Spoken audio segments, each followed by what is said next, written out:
This is the first in three videos in which we look at some of our emerging findings from the CelebYouth project, which is looking at the role of celebrity in young people's aspirations. So I'm going to talk a little bit about some of our emerging findings from the group interview data. We talked to young people in 6 different schools, and in the focus groups there are about 6 people in each one. We talked to young people in rural areas and also in urban areas. So what did we ask the young people about? Well, first of all, we asked them about who their favourite celebrities were and who some of the people were that they didn't like. We asked them to talk a little bit about whose life they might like, whose jobs they might like, which kind of celebrities they thought were the sexiest.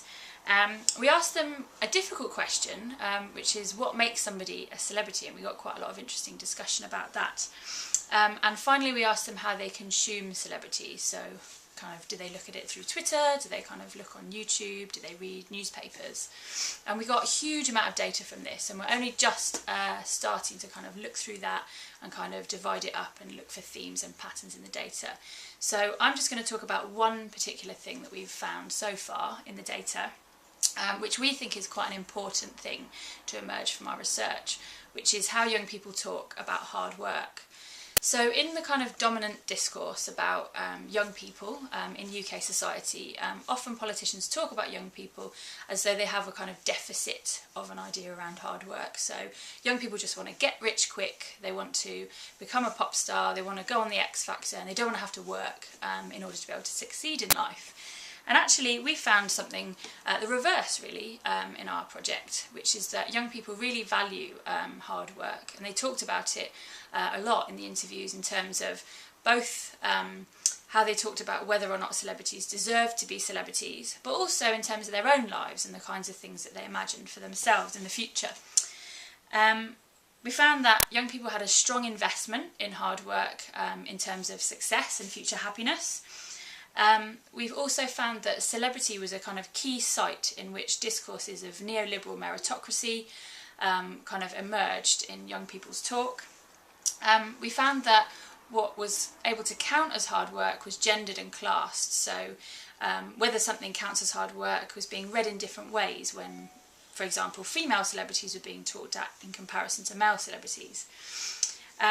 But in addition to that, we found that these kind of evaluations of what counts as hard work or not weren't fixed, but were kind of negotiated among the young people, and they didn't always agree with each other. So I'm going to talk in a little bit more detail about what I mean about all of this stuff. So the text that you should be able to see on the screen now is from an interview with a Year 10 group. They were in a rural school. They were in a city in England, sorry. We would say that this kind of data challenges the dominant policy rhetoric about young people not valuing hard work. So I'll just kind of read it out a little bit. Dave says, "I think it can go 2 ways. You're either a celebrity who's earned what you have, or you're a celebrity who got lucky."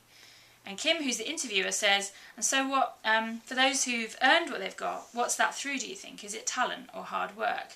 And Dave says, "It's talent, obviously. Like Usain Bolt, he has a lot of talent for running, but he also has to train that talent for, I think it's been 12 years he's competed." And then Jerome chips in, "Do you remember that thing we watched in German, where the life of Usain Bolt, and he trained so hard that he actually vomited?" So this is a kind of real investment in the idea of hard work, to the point of actually your body reacting to it and you vomiting, which really challenges this idea that young people don't invest in hard work.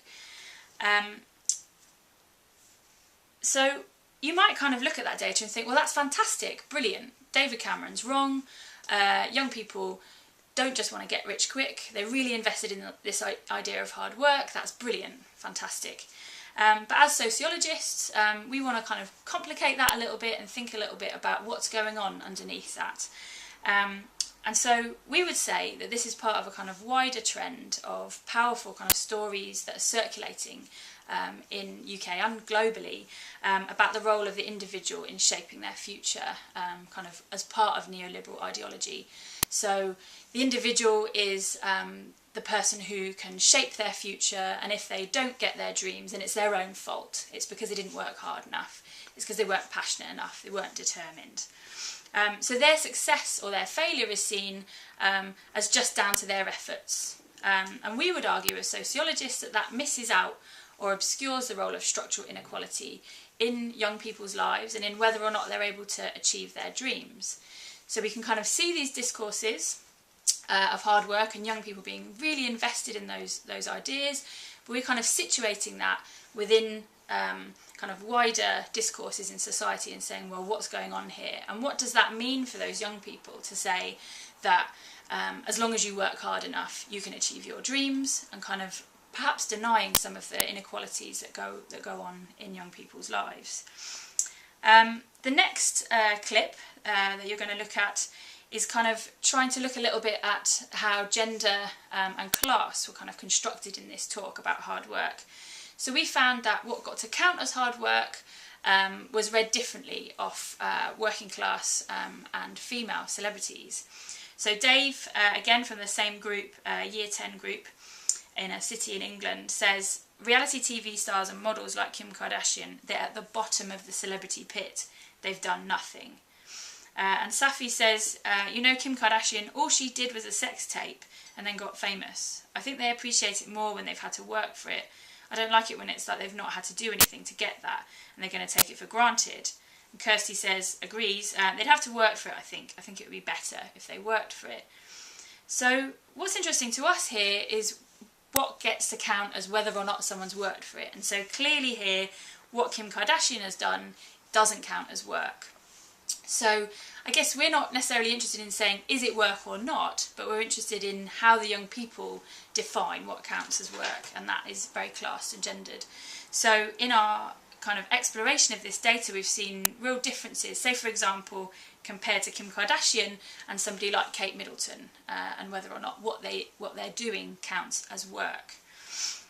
And so you might think, oh well, you know, young people are really, you might think from what I've said, young people are kind of really implicated in all these ideas of neoliberal meritocracy and there's only one type of work. But actually there was quite a lot of negotiation and discussion about these things. So there was struggle over meaning about what got to count as hard work and who got to count as hard working. So this final data slide, which has a lot of text on it, we think it's useful to kind of look at these interactions, is from a Year 12 school in London. And it's an interaction between Ali, who's a boy, Maevie and Luigi, who are both girls, and they're talking about Katie Price, and they're evaluating whether or not what Katie Price does counts as work. So Ali is quite critical of Katie Price. What does she do? She just lifts up her top, simple. Maevie's kind of criticising Ali. I'm not being funny, you always bring in the newspaper and flash that around anyway. Ali says that's one of the worst ways you can earn money. It's a rather sad way of earning money as well. Maevie criticises him for judging Katie Price. I don't think you can judge people. Ali sort of insistently, she's not talented. Maevie kind of counters by pointing to Katie Price's role as a businesswoman, so she's got a good business. And Luigi agrees, she's made a lot for herself. But Ali says, well, even if she has got a good business, it's not her that created it and she hasn't done all the work. So he's kind of minimising whether or not Katie Price can count as a businesswoman. And Maevie kind of chips in with the motherhood angle. So she's done it for her kids, so this can count as valuable and work. And Ali is really quite insistent that she is not a businesswoman. This cannot count as work. I'm telling you now, Katie Price is not a businesswoman. Maevie argues that she owns mamas and papas. Ali replies by saying she's pathetic, honestly, so kind of really racking up the judgment on Katie Price. And Maevie, even though Ali's been so insistent, replies again, no, she made it all. So she's quite confident to say what Katie Price does counts as work. We actually looked up whether or not Katie Price owns mamas and papas, and she doesn't. But from our perspective, that's not necessarily the point. The point is, what resources are young people drawing on to think about what gets to count as work or not? And so, for example, here, Katie Price's position as a mother and as a businesswoman are kind of drawn on by Maevie and Luigi to justify her position as a celebrity, whereas Ali is drawing on his ideas of whether modelling counts as work, for example, to argue that she doesn't work hard and she's not a businesswoman. So these are kind of just some of the initial emerging findings from our data, and we're kind of still working through that and looking at patterns both within the group interview data and then across the case study data and the individual interviews, which you'll hear about in the next two videos.